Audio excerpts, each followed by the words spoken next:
فسوف یأتی اللہ بقوم، اللہ ایسے لوگوں کو لائے گا، یحبہم، کہ اللہ ان سے محبت کرے گا، ویحبون، اور وہ اللہ سے محبت کریں گے۔ تو اس پر بیان چل رہا تھا کہ دین سے پیچھے ہٹنے کا جو بنیادی سبب ہے وہ ہے اللہ کی محبت میں کمی۔ صرف دلائل سے اللہ کو مان لینا کافی نہیں ہے، بلکہ اللہ سے محبت کا ہونا ضروری ہے۔ جب یہ محبت ملتی ہے تو انسان کا ایمان محفوظ ہو جاتا ہے، پھر وہ پیچھے نہیں ہٹتا۔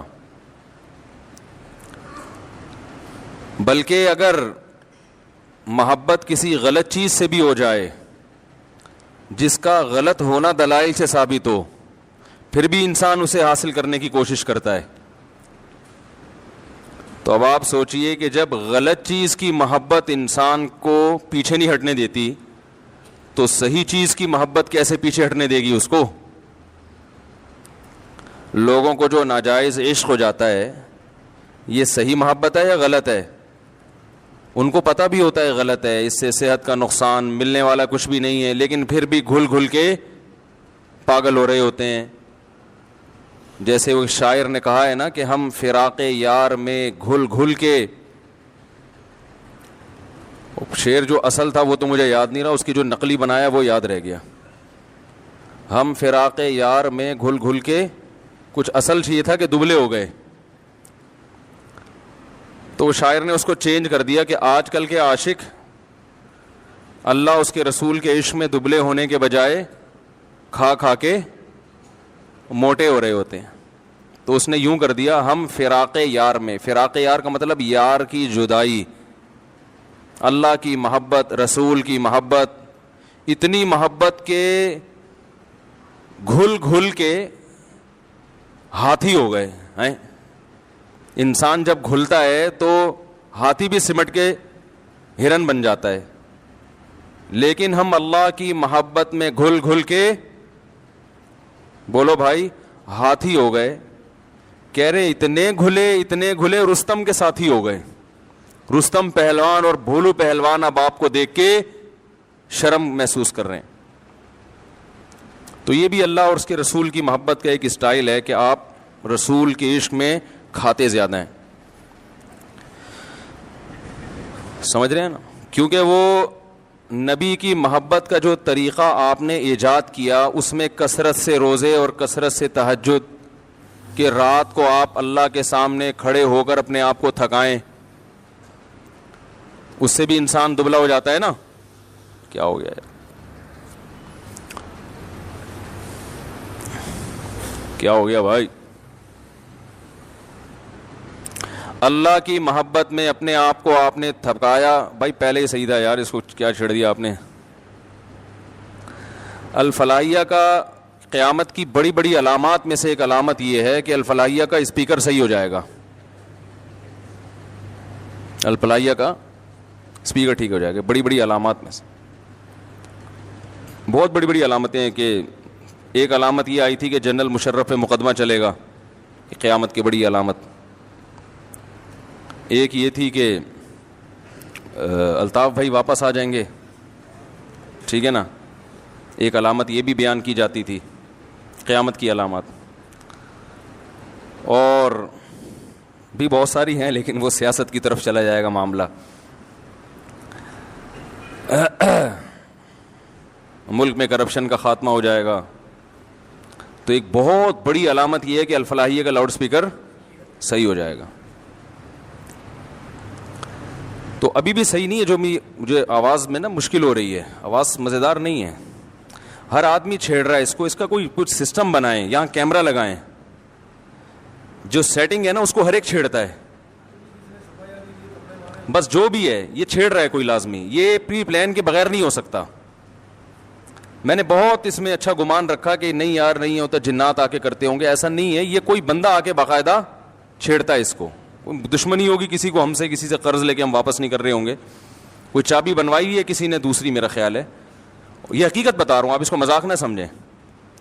کیونکہ ایسا ہو نہیں سکتا کہ بڑے بڑے ماہرین کو لے آئے ہم, انہوں نے ایک سیٹنگ ہوتی ہے فجر میں, وہ سیٹنگ آؤٹ ہوئی ہوتی ہے, فجر کی تلاوت میں مجھے مزہ ہی نہیں آتا, وہ مائک خراب ہو چکا ہوتا ہے اس میں, کبھی گونج رہا ہے, کبھی آواز کم ہے, اور ہر بیان میں نئے سرے سے سیٹنگ کرنی پڑتی ہے. تو کوئی بندہ ہے جو چھیڑ رہا ہے اس کو, اس نے چابی بنوائی بھی ہوگی, کیونکہ یہاں 8-10 سال پہلے کسی نے ایک چابی بنوائی بھی تھی, وہ اس نے لاکر سے پیسے نکالے, خیر پکڑا گیا پھر وہ. تو ایسا ہی کوئی بندہ ہوگا جو بنوائی بھی ہے, کچھ گڑبڑ کر رہا ہے اس کو.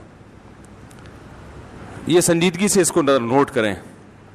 آپ دیکھیں کہ جیسے ابھی جو سیٹنگ ہے نا اس کی تصویر کھینچیں اور دیکھیں اثر میں وہی سیٹنگ ہے یا نہیں ہے. کیمرے تو لگے ہوئے ہیں نا, اگر وہ آؤٹ ہے تو ہم کیمرے میں پھر دیکھیں گے کہ کون گھسا ہے اس میں, تو بٹن چھیڑا کس نے ہے.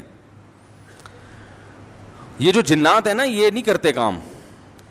آپ کو پتا ہے میں نے ایک دفعہ بیان میں یہ کہا تھا کہ ایک صاحب کہنے لگے ہمارے گھر میں کچھ الٹے سیدھے کام ہو رہے ہیں, لاکر کھلا ہوا ہوتا ہے, یہ ہوتا ہے, بہت دیکھ لیا کوئی. میں نے کہا اپنے ہی گھر کا کوئی چور ہے. وہ کہہ رہے نہیں ہمارے گھر میں کوئی ایسا نہیں ہے. میں نے کہا بھائی ایسا ہی ہے. تو میں نے کہا خفیہ کیمرہ لگاؤ, پتہ نہ چلے کہ کیمرہ لگایا ہے, تو یا تو وہ جن آنا چھوڑ دے گا یا وہ پکڑا جائے گا. کل کسی نے مجھے واٹس ایپ پہ ویڈیو بھیجی کہ گھر میں رات کو روزانہ نل کا کھلا ہوا ہوتا تھا, صبح جب گھر والے اٹھتے تو نل کا سے پانی بہ رہا ہوتا تھا. بہت دیکھ لیا بھائی یہ کون ہے جو رات کو نل کا جا کے کھولتا ہے. عاملوں کو فون کیا, انہوں نے کہا جنات کا کیس ہے اور یہ ہے, اور ہزاروں روپے اڑا دیے اس چکر میں. یا تو میرا بیان انہوں نے کہیں سنا کہ خفیہ کیمرہ لگائیں, یا ویسے ہی ان کے ذہن میں آیا کیمرہ لگایا تو انہوں نے مجھے وہ کیمرے کی ویڈیو بھیجی کہ وہ جن پکڑا گیا. عاملوں نے سب نے یہی کہا کہ کیا ہے اثرات ہیں, کیونکہ ان بیچاروں کے پاس, میں نے بتایا تھا نا ایک حکیم کو پھوڑے کی بیماری کا علاج آتا تھا, پھنسی کا آتا ہی نہیں تھا. یہ کلپ بنائے عاملوں پہ, بہت دن ہو گئے عاملوں پہ بولا نہیں ہوں میں. تمام عاملوں نے, چاہے وہ دیوبندی تھے, بریلوی تھے, اہل حدیث تھے, جتنے بھی روحانی تھے نا, سب نے یہی کہا کہ جنات کا کیس ہے یہ, سیدھا سیدھا. اور پڑھنے کو, اور وہ آتے ہیں نا سونگتے ہیں, یوں کرتے ہیں ایسے ٹوپی ڈرامے جیسے ان کو کوئی محسوس ہو رہا ہے, یہاں پہ آئیں گے کچھ اثرات محسوس ہو رہے ہیں. اس طرح کے ڈرامے چہرے کے ایکسپریشن سے اور باڈی لینگویج سے یہ شو کرتے ہیں کچھ ہے یہاں پہ. تو انہوں نے خفیہ کیمرہ لگایا تو دیکھا کہ رات کو چوہا آیا, اس نے بڑے تمیز سے نل کا کھولا, پانی بھی پیا اس نے, اور ٹب میں پانی جمع ہو کے نہا بھی رہا ہے کمبخت, بڑے آرام سے اس میں غسل. چوہا بہت ذہین جانور ہے, اس کو کہیں گرمی لگتی ہوگی, اس نے اندازہ لگا لیا. وہ اب اتنی سینس اس میں ہے نہیں کہ بھائی تو اس کو بند تو کر دے, کھولنا آتا ہے اس کو, بند کرنا نہیں آتا. خوب نہا دھو کے نکل لیا. وہ کسی کا دماغ بھی نہیں جا سکتا کہ چوہا آ کے نل کا کھولے گا, اس میں نہائے گا اور پھر چلتا ہوا جائے گا. اب وہ تو شکر ہے چوہے کے چلتے ہوئے کے نشانات نہیں تھے, ورنہ عامل بولتے کہ جنات چوہوں کی شکل میں آ رہے ہیں. حقیقت ہے یہ, دیکھو پنجے, تو بہت بڑا کوئی جن ہے. تو گھر میں خفیہ چوریاں ہو رہی ہیں نا, جن ون پہ نہ ڈالا کریں. خفیہ چوری کوئی بہت ہوشیار چور ہے, لوگ کہتے ہیں سمجھ میں ہی نہیں آ رہا کوئی کیسے چوری کر سکتا ہے. تو بھائی ہوشیار چور تو کہتے ہی اس کو ہیں کہ جو اس طرح سے چوری کرے کہ سمجھ میں نہ آئے. اگر سمجھ میں آنا شروع ہو جائے تو وہ پھر چوری تھوڑی کرے گا, تو اس کو پتا ہے کہ پکڑا جاؤں گا بھائی میں, تو اس کو پتا ہے میں پکڑا جاؤں گا. تو بات یہ چل رہی تھی, کیا بات چل رہی تھی, جو اصل بات تھی نا, اس سے میں یہ کر رہا تھا کہ اللہ تعالیٰ کی محبت, اگر میں کہہ رہا تھا محبت ایک ایسی زبردست چیز ہے, ایسی زبردست چیز ہے کہ اگر کسی چیز کے غلط ہونے پر دلیل قائم ہو جائے اور آپ کو پتہ ہے کہ یہ 100% غلط ہے, لیکن آپ کے دل میں اس کی ایک دفعہ محبت پیدا ہو جائے, تو غلط ہونے کے باوجود آپ اسے حاصل کرنے کی کوشش کرتے ہیں. تو اگر کسی چیز کا دلائل سے برحق ہونا ثابت ہو جائے, جیسے اللہ اور اس کے رسول کا اور آپ کی تعلیمات کا, اسلام کی تعلیمات تو بہت پاکیزہ ہیں, ہر ایک کی فطرت کو اپیل کرتی ہیں. تو اگر کسی کا, یہ ایک بات یاد رکھو, اسلام کو شخصیتوں پہ نہ پرکھا کریں, سمجھ رہے ہیں نا, اسلام کو تھوڑا سیاست سے الگ رکھیں. اسلام میں سیاست ہے, سیاست میں اسلام نہیں ہے. اسلام میں سیاست بھی ہے مگر سیاست میں اسلام یہ نہیں ہے. کیونکہ میں بہت زیادہ لوگوں سے جو ہے نا وہ الٹی سیدھی, وہ جو میں نے ایک عمران خان کی تقریر پر حمایت کر دی تھی, اس میں بہت سارے اپنے کٹ گئے. میں نے تقریر کی حمایت کی, اس میں بھی شروع میں اور آخر میں بڑی تمہید تھی کہ اس کو آپ کوئی سیاسی رخ نہ دیں, یہ کوئی JUI کی مخالفت نہ سمجھیں یا مسلم لیگ کی مخالفت نہ سمجھیں. ایک ملک کے وزیر اعظم نے اسپیچ کی ہے. میرے پاس اب خطوط آ رہے ہیں لوگوں کے, فون تو میں اٹھاتا بہت ہی کم ہوں, خطوط آ رہے ہیں کہ آپ ہمارے دل سے اتر گئے. مفتی صاحب میں آپ کا بہت بڑا فین تھا اور میں اب آپ میرے دل سے اتر گئے ہیں, مجھے جواب دیں کہ ایک یہودی کو آپ کیسے وہ کر رہے ہیں اور ایک فلانے کو آپ کیسے وہ کر رہے ہیں. تو میں جواب نہیں دے رہا کیونکہ مجھے پتا ہے جواب دوں گا پھر اس پہ ایک نیا خط آ جائے گا.